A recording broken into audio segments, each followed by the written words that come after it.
Well, hello everybody. I am so happy to be here with you today, and we are talking about your leadership presence. My name is Julie Lancaster of Lancaster Leadership, and I'm so delighted to be here with you.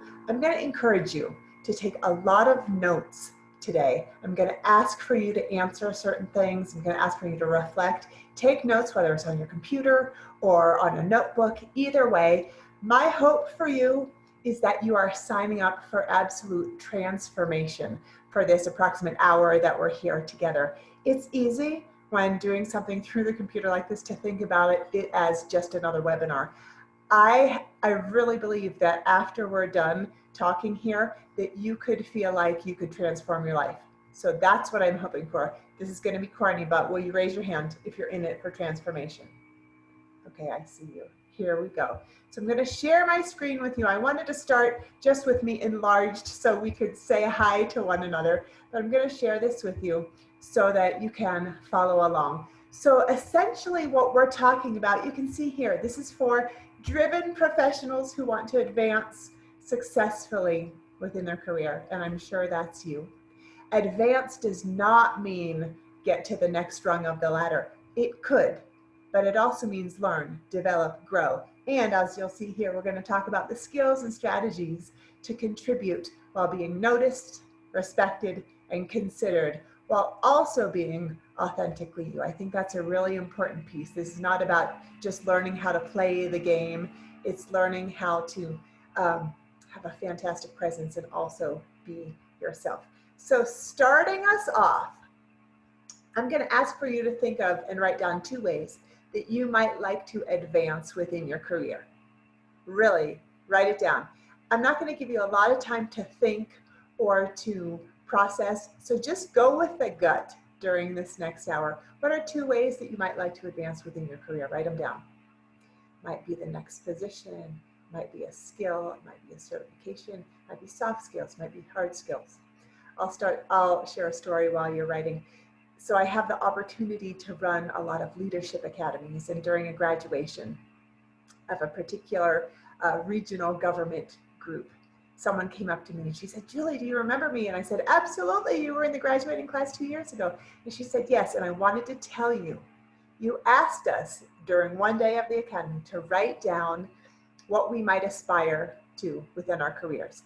We didn't need to have a plan or know the how. And I want you to know I wrote down that I wanted my boss's job. It didn't mean that I wanted to get her fired or anything like that, but just one day I might like to get it. And just a month ago, I got it. And I was delighted for her. And she said, honestly, I don't think I would have ever even dreamt that big unless you asked us to pause, reflect, and write it down. So it can be really powerful, this very first step. So as we're getting started, I just want to share with you also who I am. I was born and raised in Pittsburgh, Pennsylvania. I live in Flagstaff, Arizona in the mountains. Here's a bit about what I do. And I think what's the most inspiring to me is I get to work with people like you who are people who are on teams of skilled professionals that want to maximize their potential. I work with about 8 client groups at a time, so I have the opportunity to stay inspired, and really, I absolutely love what I do. Leadership presence is such an important topic because it's something that we carry with us everywhere that we go, and it is with us even without us opening our mouths. So I'm going to share with you 13 strategies that by the end of this, you're going to be able to implement all of these immediately for you to take out there and run with. You already have a presence, whether you know it or not, whether you like it or not. We're going to talk about how to make it even stronger or give the influence or impact that you might like. So starting us off, I want you to write down a definition of leadership. Not a long definition, just write down a word, whatever word comes to you when you think of the word leadership. So if we've worked together before, you know that I definitely do not see leadership as solely tied to a position. That's positional leadership. I think of leadership as being from the inside out. It's how we choose to operate in our lives. I'm going to share a quick story with you. You know, we can't turn off our influence. It's with us every moment of every day, whether we would like it or not. I was working with a group a large group, and everybody had name tags in front of them, something like this, right?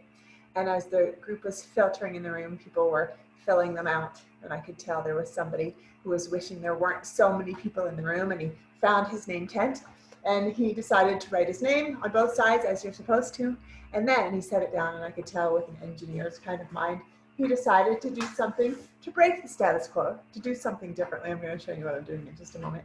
And he did this, sat it on the table, was very proud of himself, right? And he had this little stronger name tent that wouldn't get knocked down in any hurricane. And what both people on both sides of him proceeded to do were, you know it, they did the same thing. The reason I share that, it's just a small moment in a small day, is because it's about influence. Your leadership presence is influencing people for better or worse all day long. It's powerful, it's empowering to recognize that we can influence. So let's think about that. So first thing to do is I want you to think about your influence and your impact. With that, that brings us essentially to strategy number 1. I would like for you to think about what 2 of your character strengths are. The way you operate, your personality, not your physical strength. Write down 2 of your personality strengths. And if you don't know, you better know, because if you want to have a positive presence, you have to be able to embrace that you have strengths. So I'm going to share with you strengths of women, strengths of men, just because it's interesting and I want you to see where and if you match. Meaning that there have been studies about different groups of people, sometimes about gender, sometimes about age, sometimes about personality style, you get it. And I want to share with you what they've studied in terms of women's strengths that they can leverage, men's strengths that they can leverage. This doesn't mean that you have to be pigeonholed or you have to have these particular strengths, but it's interesting to see. So take a look here. The first strength, I'm going to share 2 of them, that they say women uniquely possess or possess strongly, are seeking opportunities. Meaning that they take initiative, they practice professional and personal growth and development. Exactly what you're doing here. Think about what seeking opportunities might mean to you. And then secondly, they build relationships. That might be you too. Whether that's teamwork or developing and mentoring others, they utilize that relationship piece. Now, if we're thinking about men, they also could have those same strengths. But here's what the studies say. 1 is confidence. And confidence influences us in so many ways, doesn't it? 1 could be asking for what we want, right? It might be asking for a raise. It might be asking for things like a mentor, and they're often early tech adopters. And then the second is risk-taking. This might be networking with key folks to ask for a mentor. It might be, when in doubt, winging it, figuring out along the fly. So I want you to keep those in mind. Secondly, I'd like for you to write down, what do you see as 2 areas for growth? Not weaknesses, but areas where you could develop some strength. You could get a little bit better. I want you to write both of those down.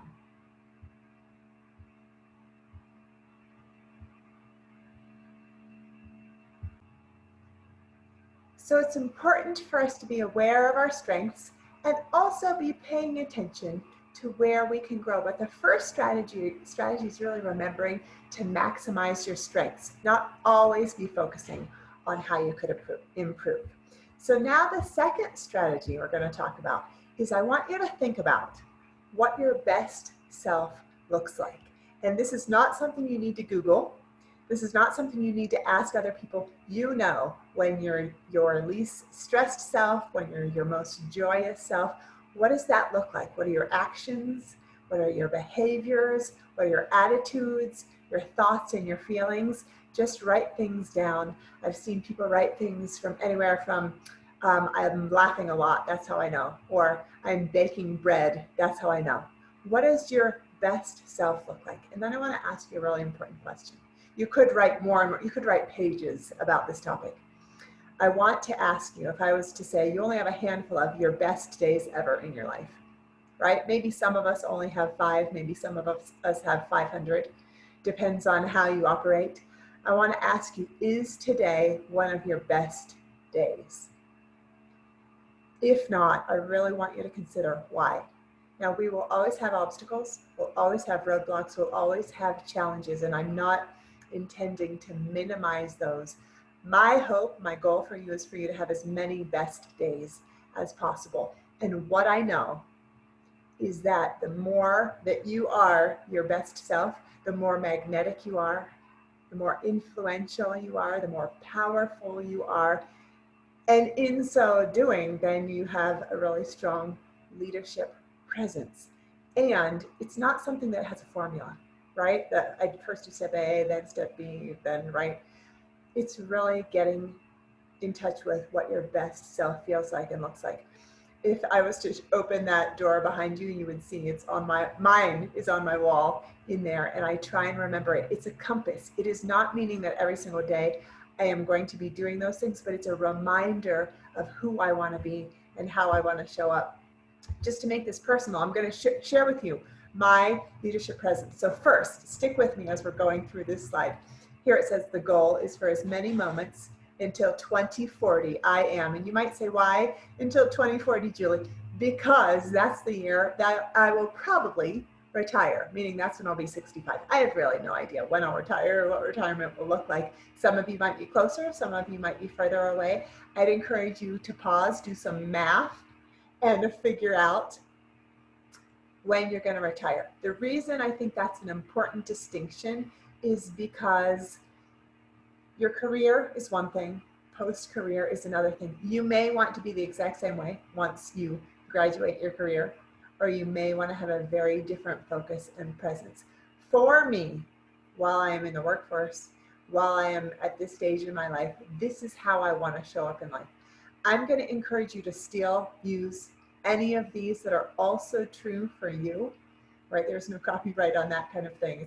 It's great, actually, for us to share and inspire one another. But I want you to get clear on who you want to be, how you want to show up, what your best self looks like. Here it says, I want to be curious, connecting, remembering to take me time outside of work, which for me is exercise, nature, traveling. I'll be laughing with my family. I will be present. I will remember to be present and focus on what's in front of me. I'll spearhead projects that empower clients to live their best lives, and I'm taking risks. And by that, I mean calculated risks, healthy risks. So that's me. I want you to keep thinking about what you will look like. So now for the third strategy, I really want you to think with me. On your not best day, on your most stressed day, which do you tend to be, passive or aggressive? And I'm going to challenge you if you say, oh, I'm always just assertive on my most stressed day. And if it's different for you at work or at home, I would say think about work. And assertive is both of our needs I'm putting as a priority. Aggressive is I'm putting my needs as the priority. Passive is I'm putting your needs as the priority. So take a moment, write down where you spend more time on your most stressed day. Okay, so I have things to share with you, whether you said passive or whether you said aggressive. Neither is better or worse. What you are doing is you're saying that you have self-awareness. If we're taking a look at emotional intelligence, your emotional intelligence, self-awareness is the first step to know. Some people say knowledge is power, and knowledge is half the, knowing is half the battle, right? And I tend to think it's not half the battle. I think it's more like 5% of the battle, but I think it's the most important part of the battle, because if you don't know, you can't take any action. So here's a little bit for folks who are on both sides. So if you fall to the passive side, here's what I want to share with you. And I really want this to settle in with you. Of course, this is not a judgment. This is just love and compassion. You are paid to have an opinion. You are paid to speak up. If you ever want to get noticed and respected and potentially move to the next level, whatever that might mean for you, you have to share. If you are new, you can no longer use that excuse, I'm too new. If you're not the most senior or not the most expert, those are not good excuses. Sometimes it's even great to hear the fresh perspective of someone who doesn't have as much experience. So get noticed. Sometimes when we're struggling with that, I even use the strategy myself, just say the first word out loud and the rest will follow, right? Because once you start speaking, you're not going to all of a sudden say, oh, sorry, never mind, and go quiet. You're going to continue on.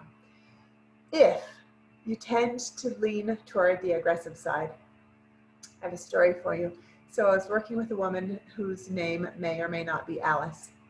And she said, I want to be the kind of leader that people willingly follow. And I said, what are you now? She said, the kind that people follow because of fear. And I felt so proud of her for that awareness and that recognition, right? And what she was saying is, I'm an aggressive leader and it's ineffective in terms of cohesion and morale and doing this together and people enjoying their work. So we talked about what she was going to do. She was going to go and she was going to get feedback from all of her staff in terms of a 360 kind of feedback where she's asking, what do I do well? What can I work on? And she was terrified. What she learned is that it's better to know directly from the people so that she can then adjust. So if this is your style, I would encourage you to be bold, be brave, share with your colleagues if it's something that you'd like to adapt or change, and ask for their feedback about how they see you. The second story is somebody whose name may or may not also be Alice. And she and I were working together and she said, I've been called a bully and I've been called worse, but I am kind of a bulldog with folks. I know what I want and I know, and I in quotes know how to get it, meaning I think I know how to get it. And she said, this is something that I want to change because I don't have collegial relationships. I don't have friendly relationships with my colleagues and I know people avoid me. So she tried something that was a totally different tack than the first Alice. And what she did was really own her body language. What she would do when she was feeling really engaged, really passionate, AKA aggressive, is she would sit back in her chair, right? It was just like a sit back. When she would do that, it was a message to herself, to her own brain, to her own physiology, that she could take a breath. This isn't life or death. What about listening first instead of jumping in right away? And she said once she started practicing that, she had to have Post-it notes, she had to have little messages to herself all over. She said once she started practicing that consistently for 2 weeks, it was an extreme change. So I share this with you because we all have our natural tendencies and no one is to be judged for that, but it's about what can we do to adapt, right? Can we be a little more assertive in either direction? Okay, so next, going on to the next strategy. I hope you're having fun. I hope you're taking lots of good notes. I hope you're having some time to have some good reflection. I will also encourage you to be present and work on transformation. I personally know how absolutely challenging it is to have a drive for efficiency and getting stuff done when participating in something online. I'm going to ask for you to focus your email. So 4 is create personal and professional development goals one time per quarter and share your accomplishment. So try this. Will you write down 2 things that you feel proud of, 2 accomplishments at work from this week? Write them down. It is okay that you're paid to get them done. It's okay that they are in your job description to get them done. But I want you to notice a pattern of success. I want you to see what you're doing well, see what you're doing well. We are hardwired to pay attention to the problems and things that are not working. It is a great skill and practice to focus on what is working, what you've done well. The other reason to do that is if you ever want to ask for a raise, if you ever are going to have a performance evaluation, which hopefully you are, you then have evidence of what you've been working on. You and I both know it's hard to keep in our memories or remember all the accomplishments we've had in the last year when we haven't written them down perhaps once a month. The other is goal setting. All of us are busy. I can guarantee everyone listening to this will say at some point, I'm busy in my life. Others a little more than, others would say I'm on the far extreme, overwhelm, and others say it's seasonal or something like that. But can you put the pause button on? And can you be proactive and think about what you want, where you want to go? Not just for a resume builder, and not just so you're strategic at work, also so that you're happy and you lead the life you want, so that you're the captain of your own ship. You're not just bobbing along the current, going, drifting, wherever opportunities take you. You're figuring out where you want to go. Okay, so now, number 5. This is asking for feedback. And I can tell you, people think they do this more than they actually do. Or they do it on a really shallow kind of level. It will be like, how was that? You got any feedback? Got any questions? And what I'm going to encourage you to do is think of a couple of people who you could ask for feedback from and get really, really specific.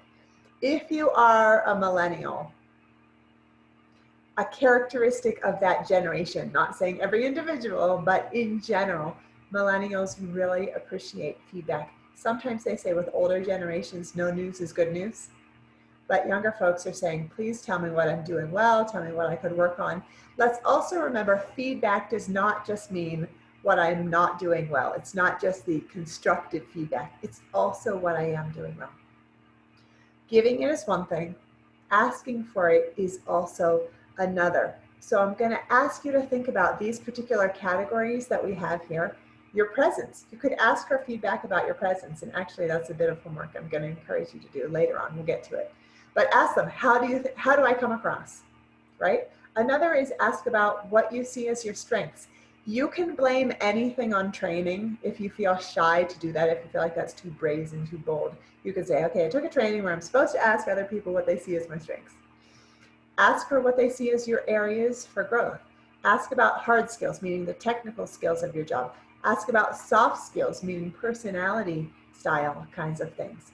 The more you do this, the better. The more people will feel comfortable talking directly to you, the less you will have cultures of gossip when people are intentionally asking one another for feedback. And also, let me be clear, how you respond really matters. That's probably what matters the most. If somebody says, well, I wish you were a little more upbeat, I wish you were a little more on time, I wish you were whatever, you can't fly off the handle, or they will never again trust that they can give feedback to you, honestly. Okay, so that's number 5. Now, number 6, I want to ask you, do you have a mentor? When I ask you that, what I mean by that is there somebody who officially out there, if I would go and ask them, hey, are you this person's mentor? They would say yes. It's not just, oh, I learn a lot from this person, or this person teaches me so much. There's an official relationship where you're seen as mentor and mentee. If you don't have one, I'm going to say this could be a game changer for your career. Whether you're at the beginning or the end of your career, get a mentor. And I don't mean an Oprah or a Gandhi or someone who you don't know. And I don't mean someone who you respect and admire in all ways. I'm going to encourage you to think about one of those areas for growth that you wrote about earlier and think, who might help me to get even better at this? Let's say you say, an area for growth for me is having difficult conversations, holding people accountable, right? Talking about the tough stuff. But there's somebody who I know who's great at that. Let me tell you, I'm going to script it for you, how you could ask for a mentor, because sometimes people think, I want one, I just don't know how to ask. This is what it could look like. First, I want you to write down maybe 2 people's names right now that you could potentially, maybe possibly ask. People that you respect, admire for certain reasons. Maybe it's their time management. Maybe it's how they motivate others. Maybe it's how they motivate themselves. Absolutely anything. So now, since you've got 2 names, you're going to go to one of them within the next week. If it makes sense, you're going to be brave and you're going to say, hey, I was taking a training and I was encouraged to think about 2 people who I admire most in the world, or I look up to, or who have skills that I would like more of, and you were one of them. First of all, that is going to stick with them for the next 25 years, and they're going to remember that. What an amazing compliment and service you give to them by sharing that. Secondly, you're going to follow that up with, and I was wondering if you might be open to being my mentor. Then barely take a breath, because you want to follow that up with, and let me tell you what that means. So you get to determine what that means for you. What that would mean for me would be this. What I'm imagining is us getting together about once per quarter. I get you some coffee and I bring questions. What I'm the most interested in learning about is whatever your topic is. and you just share your wisdom with me. I feel like I have so much that I can learn from you. So I'm wondering, might you be willing? And then you can also say, you're welcome to say yes or you're welcome to say no, and see what they say. The thing I don't want you to do is decide for them that they are too busy. Because if you do that, you're taking the choice away from them. That's not fair. Let them determine. It could maybe be the biggest honor of their lives. So go ahead and ask. That is how you can go and get a mentor. And honestly, I will encourage you to go talk to those two people that you wrote down their names. Okay, so next, I'm going to share with you a whole bunch of strategies that are all on this slide. At the end, there is a slide that has all 13 strategies on one slide, so you can screen share that or you can take a picture.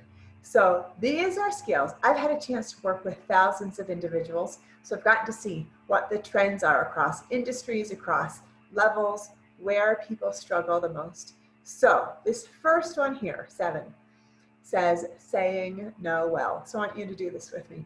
How well do you think you say no? This is, I can say no matter what.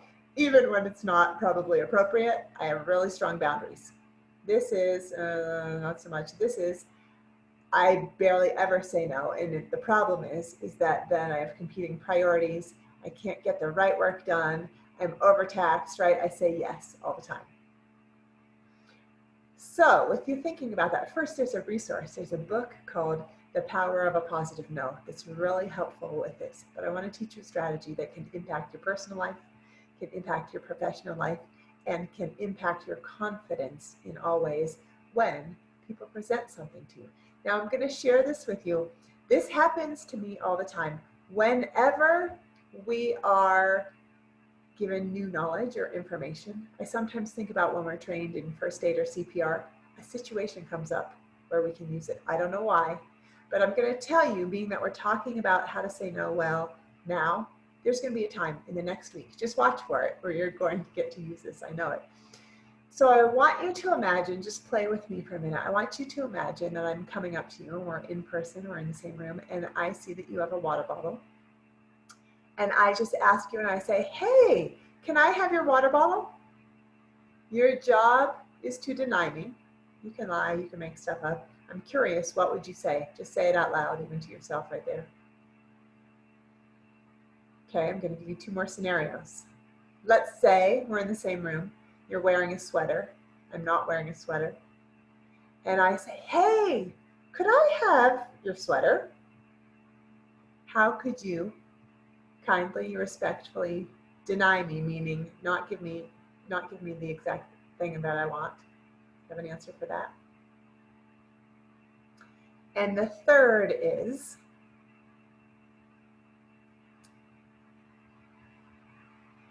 I see that you have an office and I don't have an office, and I ask you, again, we're in the same building, right? I say, hey, would you mind if I used your office for lunch or during lunchtime? How would you deny me kindly? Now, the thing is that it's really important to say no well, because if we just say no, we will damage relationships. If we just say yes all the time, then we're a doormat and nobody respects us and we don't have good boundaries and we're holding grudges a lot. That's what often happens when we don't set good boundaries. So the strategy I want to share with you is so good.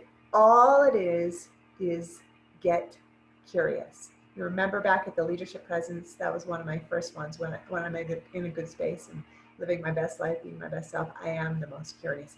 So you too, right? Be curious. So you might ask me just a question, just a concrete question. Julie, why would you like my water bottle? You don't have to dance around it. And I might say, oh, well, I just saw it there and it reminded me that I'm thirsty. Now you might think I'm one of those boundary busters. We know those kind of people who ask for more than is even socially appropriate, and that's true in this situation. But then you get to say, oh, it's that you're thirsty. You know what, I think there's a cup around here. Let me see if I can get some water. Or you might say, oh, Julie, isn't that a water bottle or a cup you're holding in your hand? Do you have your own drink? And I might say, oh my gosh, it's like when I forget that my sunglasses are on my head. I forgot that I had it here. Thank you so much. What you do is you figure out what's the deeper need, what's the reason, what's the why. for the sweater, if you were to say, oh, Julie, well, you like my sweater? I'm just curious. Why do you want my sweater? And I might say, well, my house just burned down last week in one of the fires, and the only clothes that I own are the ones that I'm wearing right now. And you might say, oh my gosh, then I'd immediately say yes. But if you still needed to say no, let's say your grandma gave you your sweater and you don't want to, whatever, you get to then help meet my need in a different way. Maybe you can send an email to all of your friends and collect clothes for me. Maybe you can take me to Goodwill. Maybe you can help me see about services beyond just free clothing. And the other one about the office, using your office during lunch, right? That can be a trigger for folks like, no, this is my space. What are you talking about? And if you say, oh, Julie, why do you want my office? And I might say, this isn't true, but I might say, I'm a lactating mother and I'm just looking for somewhere private to pump. Then you would be able to help meet my need better. You would be able to find me another private space or something like that. When you get curious, you also slow down the conversation so you have time to think. You don't have to be deer in the headlights. You don't have to answer just like this.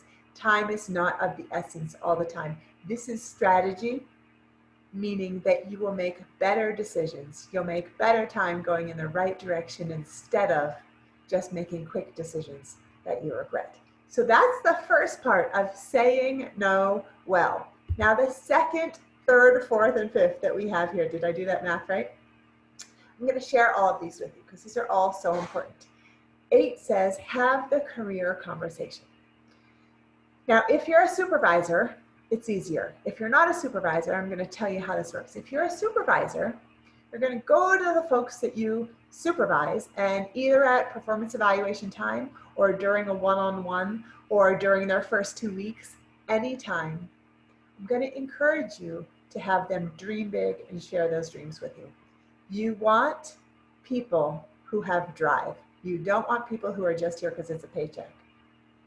So you might need to help them to think about goals, or they might have a lot of goals, but they feel shy to tell you because they think that you want them to stay in this job for the rest of their lives. So you go to them and you say, I'd like to talk with you about your career aspirations, your career trajectory, and I'd also like for us to talk about how I might support you in that. So during our meeting next week, I'd like to talk about that, right? Give them some heads up. Don't just spring it on them in the moment. Then you have the conversation, and it's important that you say, of course, if this is true, you know, it would be great if you'd stay in this position forever, but I don't imagine you staying here until you retire. So let's talk about what are your hopes and your dreams. And then you take notes because it's easy to forget this kind of stuff when it's other people's hopes and dreams. Then you ask, how can I support you? And you get creative. You think about what are options. If your department has some money to help support, great. If it doesn't, think about how you can help support. Can you get them a mentor? Can you get someone to teach them? Can they, even if it's just for 1 hour per month, cross-train with somebody else? That kind of thing. If you are the employee and would like to have this conversation, again, blame it on training. You go to your supervisor and say, hey, I was just at this training and they said you and I should be talking about my career goals and trajectory. Would you be open to us having a conversation like that next week? If you have no career goals and aspirations, it's time to put the pause button on and think, maybe that's the kind of person you want as a mentor. Someone who has really thrived in their career, somebody who's in the same industry as you, somebody who loves their work, and you interview them. Ask specific interview questions to help guide you. So that's the career conversation. If you're not thinking about your future, you will end up having your entire life of not going the direction you want because, right, you're just like, I don't know what I want. So I would strongly encourage you to do that. Then we've got 9. If you watch TED Talks, right, TED.com, and you've watched Amy Cuddy's video, C-U-D-D-Y, you will know that not only does our mind get influenced, not only does our mind influence our body, right? That's what body language is, right? If we're feeling closed off, we have body language like that. But the opposite is also true.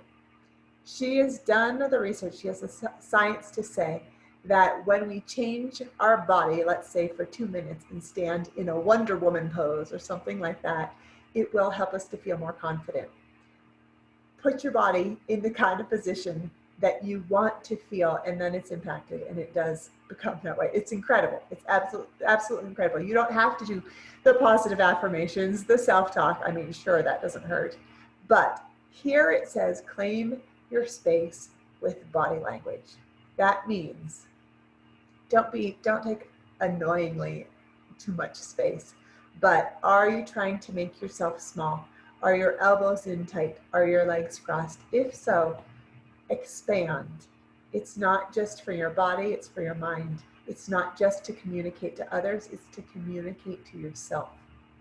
And in this era where we may be spending a lot of time by ourselves or in front of computers, we might think how we sit doesn't matter, but it does. We're communicating to others and to ourselves. Now 11, this says, oh, sorry, I almost missed one. 10, initiating difficult conversations. Now, we do not have the time to talk about this today. Those books over there, there's at least 3 books over there that could address this. There's a book, I'll tell you my favorite, but there's a book called Fierce Conversations. There's a book called Difficult Conversations, and there's a book called Crucial Conversations. All of those 3 are how to have difficult conversations, because people struggle with that, right? If you are a kind person, you want to get along with people, you want there to be a harmony. My favorite of those 3 is Crucial Conversations, but really I think the most important, regardless of which kind of philosophy or script or methodology you're using, is to practice. Start with small stakes. I want to encourage you to write down, what's one difficult conversation you could have? It could be a personal one, could be a professional one. You could be using the excuse, I'm too busy, I don't have the time. You could be using the excuse, oh, it's small potatoes, I don't want to deal. You could be using the excuse, I don't know if it's as much of a pattern as it, I need to see a pattern to make sure it's a pattern before I address it. I'm going to encourage you to get skill with having difficult conversations. The more and more you practice, the less you will have anxiety if this kind of thing makes you anxious. But that is an important skill. I have talked to people who are at the end of their career who say, I'm still terrified by having this. So it is a skill, a hard-won skill for most people that you have to work at. But once you work at it and you get it, then you can feel confident even in those most challenging of situations. Okay, and then we have 11, which 11 says adapting your personality style. So I'm curious who has done the Myers-Briggs type inventory, the DISC assessment, the true colors assessment, the values assessment. I mean, there's so many different ones out there. The idea with all of those is partially about knowing yourself a little bit better, partially.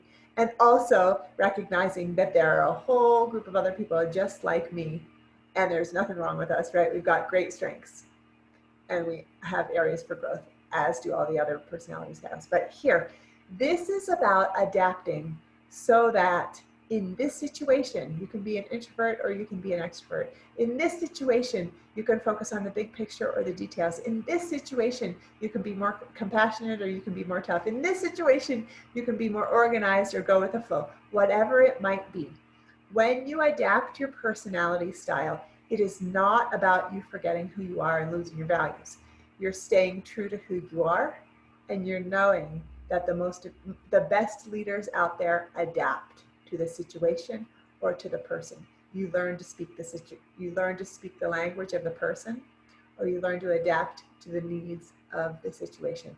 I can tell you, when I've done coaching with folks, one-on-one sessions, and I ask them after we're going through some sort of personality assessment, I ask for them to guess some of their colleagues and their bosses, and the folks they have the hardest time figuring out are the ones who are the best at adapting. So that's 11. Remember, it's not, it's my way or the highway. That's more of a 1980s kind of philosophy where it's really about do what I say and obedience, and the boss is always right. Okay, then for 12, this says deliver an assertive handshake. Now the amazing thing is that we are meaning-making machines. We make meaning out of just about everything. We have great intelligence, whether it's IQ or EQ, emotional quotient. We're trying to assess different situations. So when we touch somebody, when we give a handshake, in the Western work culture, the expectation is that it's firm, not too cold, not too hot. I think the hot isn't really an issue other than being clammy and sweaty. Up and down a little bit, looking in the eye. If it's any variance of that, we make assumptions. That person's not confident. That person's not trustworthy. That person's trying to do a power play. You could probably describe to me what all of those different handshakes feel like or look like. Now, we have a lot of diversity out there in terms of culture and background. That is all wonderful. Some different cultures will say, well, how we shake hands is different than the Western work culture handshake. And that's good to be aware of and adapt as necessary. The other thing that's so interesting, I think, about shaking hands is that what they say is that the people who we have physically touched, and I mean appropriately physically touched in the workplace, are more easily influenced by us. Think about that for a moment. Now, don't be the weird touchy person who's always touching everybody, right? That's uncomfortable and strange, but there are appropriate ways to do that. So consider that whenever you are having the chance to interact with people in real time. And because great leaders ask for feedback often, like we've talked about, you can even ask for feedback about your handshake. Ask people and then be willing to give feedback to others. So as we're continuing, hopefully there are pieces from this that are really resonating with you and really standing out, and that you're keeping not only a list of your own notes, but of action plans of what you're going to do next.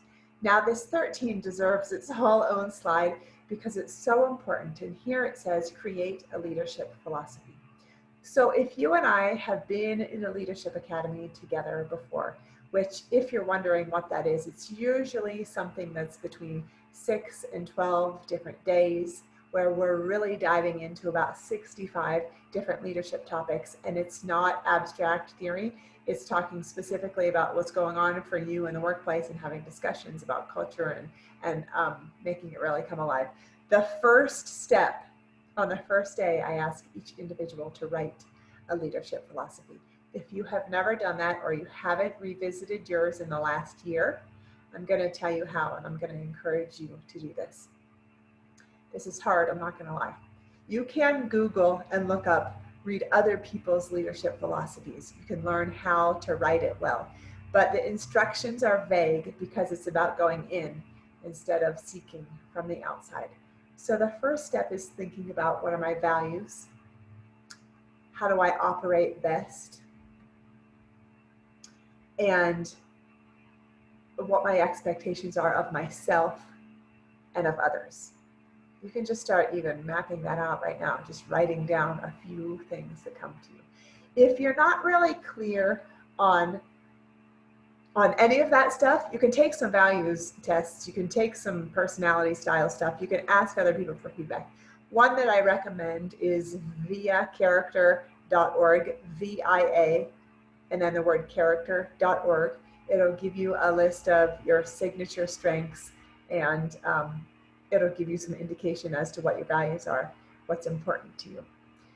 So I'm going to encourage you to write this out. Usually it's about 1 page long or so typed, meaning it's longer than 2 sentences, which is 2-sentence thing could be like a personal mission statement that you can even put up on your wall to remind yourself of every day. Leadership philosophy is a bit longer. I can tell you that consistently, my Leadership Academy folks will say it was hard to do, and it was one of the most important things for me to do. But then there's sometimes the feeling of being an imposter. Do you ever have that? So the idea is not just to have this leadership philosophy for yourself, but now to share it. What I encourage you to do is go to your colleagues, your friends, whomever, and say, I've just created a leadership philosophy. Again, blame it on training if you need to. And I'd like to read it to you, I'd like to share it with you, and I would like for you to tell me what stands out to you or sounds really like me. And then you share it. After that, they probably have not written one themselves unless you ask your whole team to do it. You can ask them, so hearing all that, now I'm curious, where are we the same? Where are we different? What do you think you would put onto yours? Have a conversation about it. If you're feeling especially brave, if your confidence is extremely intact one day, I would encourage you to ask after you share your leadership philosophy, okay, so from 1 to 100, how much do you think I'm living my leadership philosophy right now? I promise you can't hurt my feelings. I would love to hear. I trust you to be honest with me. It's a great way to ask to get honest feedback. And if they say 2, or if they say 92, any of it is okay, because I always like to ask a scale of 1 to 100. Then you get to ask them, okay, oh, it wasn't 0. Great. Why wasn't it 0? What of this do you see that I'm living? And then you get to say, okay, and what could pull it closer to 100? I would love to hear. In that way, you don't have to feel like you have to be righteous, you have to be high and mighty, like I've got to hold myself to these really high expectations all the time. Because let's be frank, if we get less sleep, or we had a challenging day, or whatever, we may not be living our philosophy every time. But that is a way to make it come alive. And I can also tell you, I've asked roomfuls of people who has ever had a boss who's had a leadership philosophy and they've communicated that to you. A couple people out of 50 will say they have, and sometimes they say it was 10, 20, 30 years ago and they still remember. So it makes a huge impact to the writer, the creator, and those it gets shared with.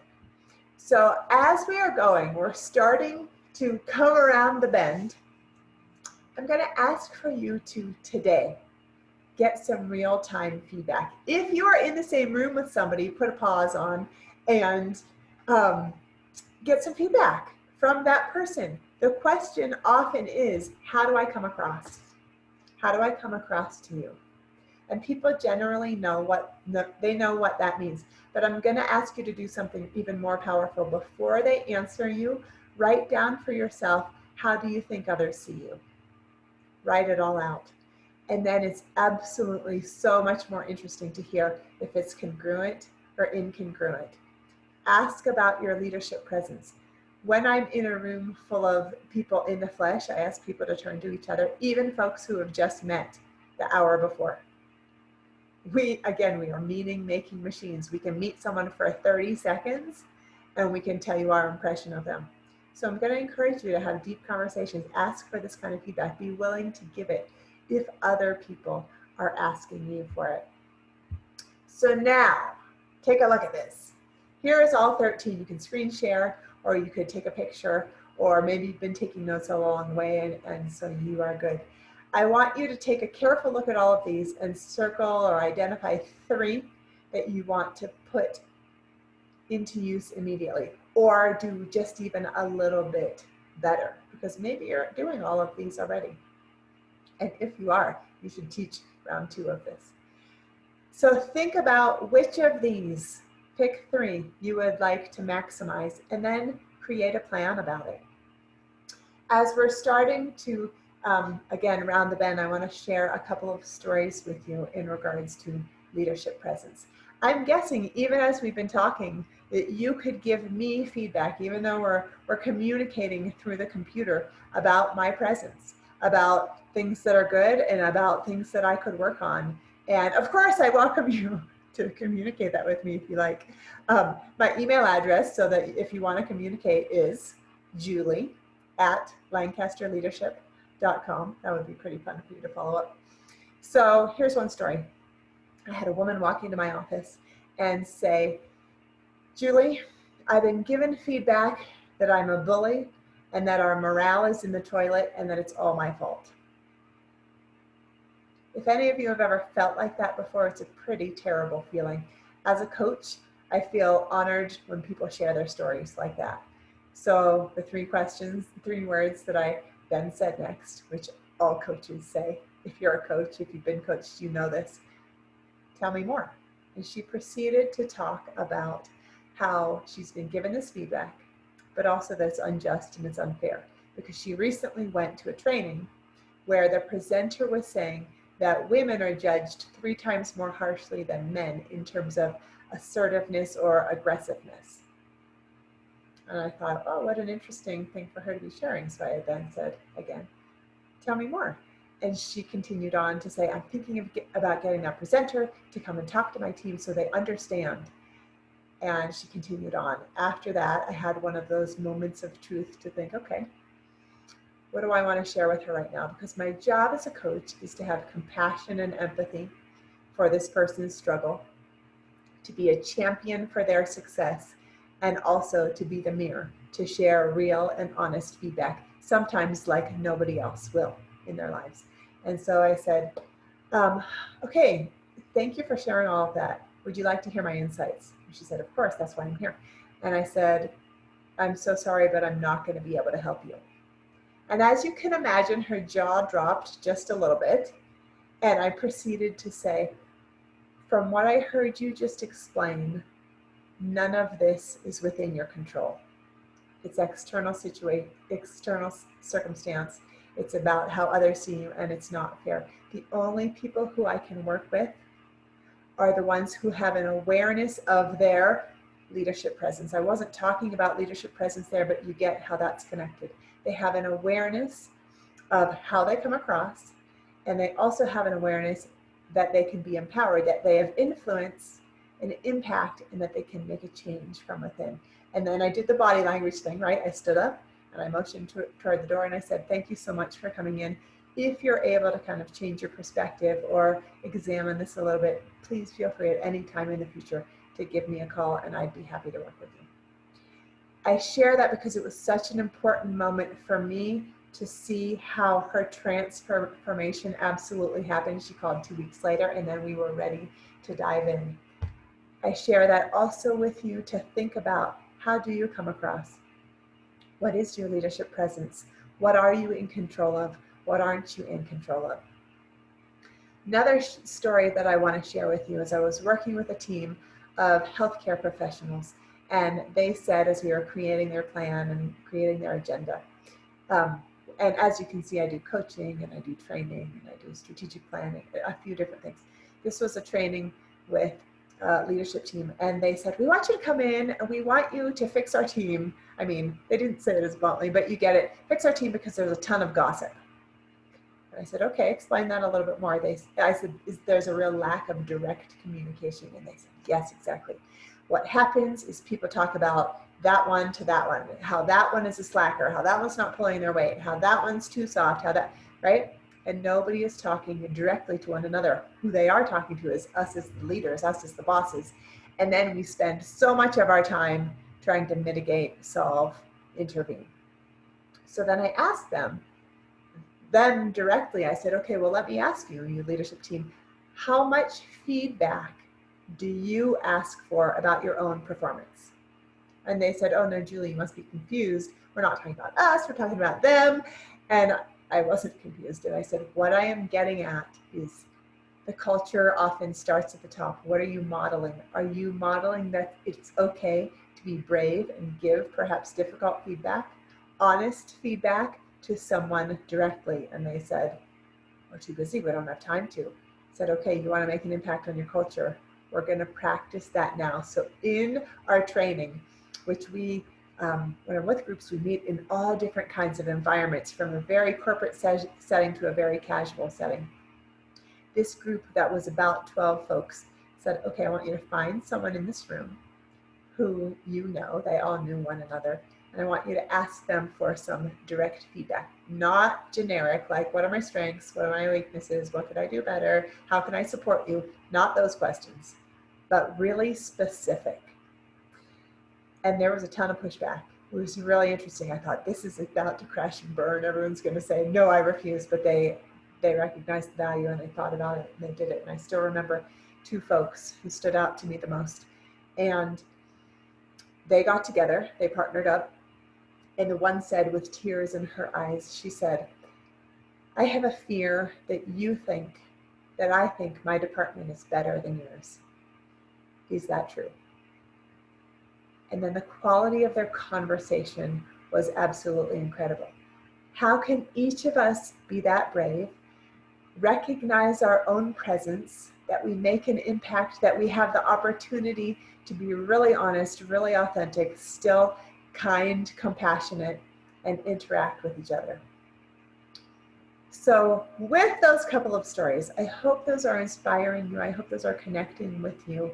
I hope you recognize that you have so many strengths.